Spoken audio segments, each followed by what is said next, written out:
క్రైస్తవుడుకున్న ఒకే ఒక ఆయుధం ఏమిటంటే విశ్వాసముతో కూడిన ప్రార్థన.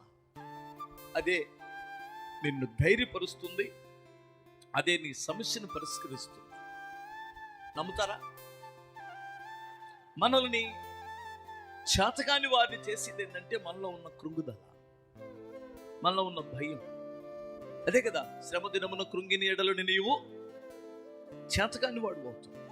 శ్రమ దినమున నువ్వు కృంగిపోవద్దు. మోకాళ్ళ మీద కృంగు, మోకాళ్ళ మీద పడి ఏడు. దేవుని సన్నిధిలో ఏడ్చే స్థలాన్ని ఎత్తుక్కో, కన్నీరు కార్చే స్థలాన్ని ఎత్తుక్కో.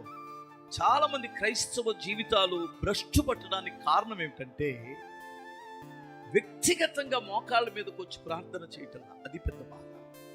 మంచి పరిచారకులుగా ఉంటారు, మంచి సీనియర్ క్రైస్తవులుగా ఉంటారు, అర్థమవుతుందా? చూడ్డానికి అబ్బా ఎంత గంభీరమైనటువంటి వారుగా ఉంటారో. నీ సమస్య రాకతోలుకు నువ్వు హీరోవే. సమస్య వచ్చిన తర్వాత నీ ప్రార్థన నిన్ను విజయవంతుడిగా చేస్తుంది. ప్రార్థన లేకపోతే చేతకాని వాడు అవుతావు. జాగ్రత్త. హల్లెలూయా చెప్పగలరా?